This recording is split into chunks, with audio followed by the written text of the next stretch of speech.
Hey there, welcome back to Scott Buys Houses. I'm Scott Mitchell, owner of Otterby Homes here in Middle Tennessee.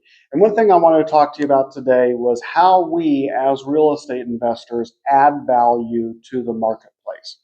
Now, I am a firm believer that any entrepreneur, any small business owner, or anyone who's going to start a new venture needs to start with the question, how am I adding value to the marketplace? Okay, because if you can't answer that question, then it doesn't matter what product you provide, what service you provide, you're going to have a difficult time starting your new business venture. Okay, so we want to start with the question, how do I add value to the marketplace? Okay, how do I add value for my customers? Now, as real estate investors, we have a variety of customers to consider in this question. First of all, you have the homeowners that you're going to be hopefully buying houses from. Okay, you have your sellers. All right. Then you have on the opposite end, you have your retail buyers, the ones who are going to be buying the homes that you renovate, or you have tenants who are going to be hopefully moving into the rental properties that you've renovated.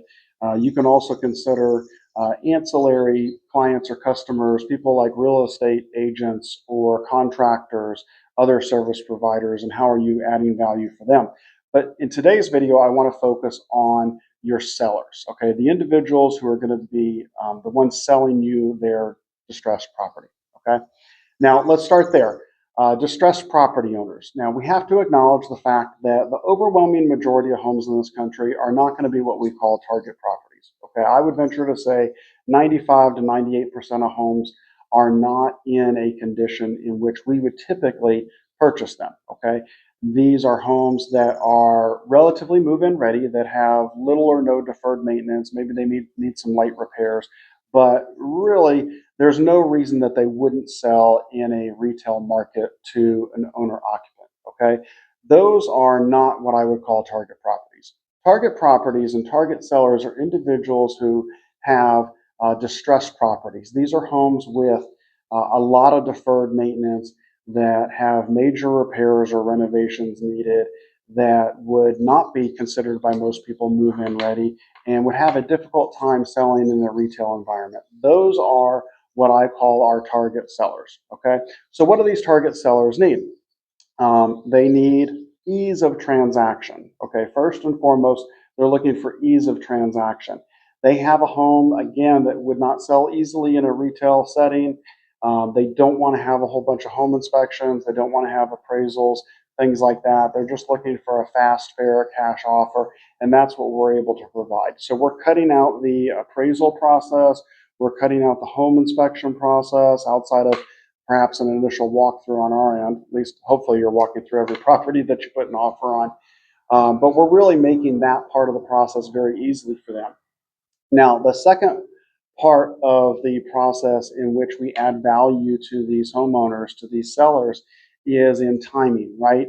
Some sellers that we work with need a fast sale. They may have a foreclosure pending or some life event pending that is on their calendar, and they need to meet that deadline. All right. Now, we as home buyers, we can usually close in as little as 3 or 4 business days, provided for clear title. Usually we ask for about 2 weeks time just to kind of get our ducks in a row, but we can really close as fast as they need us to. However, on the flip side, you have a lot of homeowners, and I would say, more often than not, they need more time, right? They need time to find a new home, whether it be a new home to purchase or to rent, okay? And they don't want to be under the traditional time constraints of a retail sale, in which when a retail buyer puts your home under contract, usually they're looking to close in 30 days, okay? So a lot of sellers I work with are looking for a fluid timeline for closing. They may need 30, 60, 90 days or more in order to find the right home for them to move to. And like I tell sellers, hey, once you put it under contract with me, we're really on your timeline, okay? I just ask for a couple weeks notice for closing. So if you need 30 days to find a new place to move, that's fine. You need 60, 90, 120 days, that's fine. I'll still buy your house, 3, 4 months from now, provided there's no major market shifts that are going to adversely affect our real estate transaction. So that's another way that we provide value to the homeowners, to the sellers that we serve. Now, there are other ways that we provide value that a lot of people don't think about, okay? A lot of the sellers that we work with, for instance, are elderly or in a diminished physical capacity. So for those homeowners, we provide moving assistance. All right. So we offer to pay for a moving truck, pay for professional movers to show up at their property and load the truck. They'll drive it to their new home, their destination, and unload it for them. That is a huge value that we can add to the marketplace, and specifically the sellers that we work with. Okay. And there are a whole host of other values that we can add. Things like post-closing occupancy agreements, which basically outline the agreement for remaining in a property after closing. Maybe they need to sell their property, but then lease it back from us for a period of time, maybe as little as 30 days, maybe up to a year. Okay. So some type of post-occupancy agreement is another value add proposition that we as real estate investors can add to the marketplace, and again, specifically the sellers that we service. So I would challenge you to think about the value that you add for your customers, specifically the sellers that you're working with, and really think outside the box. How can I add the most value to these individuals to make it worth selling to us? Because let's be honest, we're not paying full retail for their house, all right? Nor should we.